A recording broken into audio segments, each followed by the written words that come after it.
ఆంధ్రప్రదేశ్లో సార్వత్రిక ఎన్నికల సమయం దగ్గర పడుతుండటంతో రాజకీయ పార్టీలు ఇప్పటికే అభ్యర్థులను ప్రకటించి ప్రచారం మొదలుపెట్టాయి. తాజాగా జనసేన అధినేత పవన్ కళ్యాణ్ లోక్సభ, పార్లమెంట్ స్థానాలకు పోటీ చేయబోయే అభ్యర్థులకు చెందిన 3వ జాబితా విడుదల చేశారు.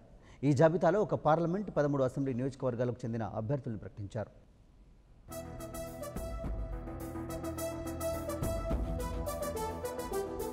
మార్పు కోసం రాజకీయాల్లోకి వచ్చిన పవన్ కళ్యాణ్ తమ అభ్యర్థుల పేర్లను రోజువారీగా ప్రకటిస్తున్నారు. ఇటీవల వామపక్షాలైన సిపిఎం, సిపిఐ పార్టీలకు చెరో 7 అసెంబ్లీ, 2 పార్లమెంట్ స్థానాలను కేటాయించిన జనసేన పార్టీ తాజాగా సోమవారం అర్ధరాత్రి జనసేనకు చెందిన 14 మంది అభ్యర్థులను ప్రకటించారు. ఇందులో 13 మంది అసెంబ్లీ అభ్యర్థులు కాగా ఒక పార్లమెంటు స్థానానికి పోటీ చేయబోయే అభ్యర్థిని పవన్ కళ్యాణ్ ప్రకటించారు.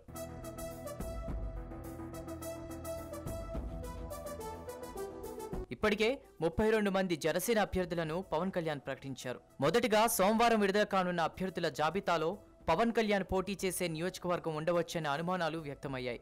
కానీ 3వ జాబితాలో పవన్ కళ్యాణ్ పేరు లేకపోవడంతో పలువురి అనుమానాలకు తెరపడినట్లయింది.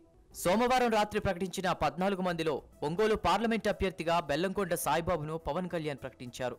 మరోవైపు టెక్కిలి నియోజకవర్గం నుంచి కణతి కిరణ్ కుమార్, పాలకొల్లు నియోజకవర్గం నుంచి గొండో నాగబాబు, గుంటూరు ఈస్ట్ నుంచి షేక్ జియా ఉర్ రెహమాన్, రేపల్లె నియోజకవర్గం నుంచి కమతో సాంబశివరావు, చిలకలూరుపేట నియోజకవర్గం నుంచి మిరియాల రత్నకుమారి, మాచర్ల నియోజకవర్గం నుంచి రమాదేవి, బాపట్ల నియోజకవర్గం నుంచి పులుగు మధుసూదన్ రెడ్డి, మార్కాపురం నియోజకవర్గం నుంచి ఇమ్మడి కాశీనాథ్, ప్రొద్దుటూరు నియోజకవర్గం నుంచి ఇంజా సోమశేఖర్ రెడ్డి, నెల్లూరు అర్బన్ నుంచి కేతన్ రెడ్డి వినోద్ రెడ్డి, మైదలూరు నియోజకవర్గం నుంచి పందిటి మల్హోత్రా, కదిరి నుంచి సాడిగల రవికుమార్ను శాసనసభ అభ్యర్థులుగా పవన్ కళ్యాణ్ ప్రకటించారు.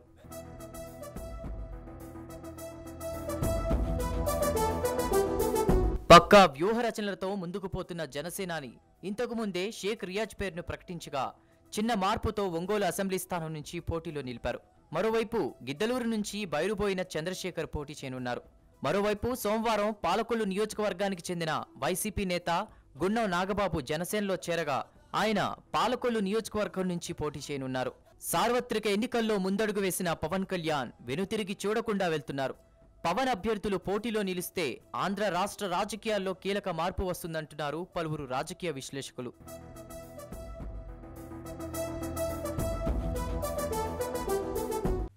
For more updates, please subscribe 99 TV Telugu.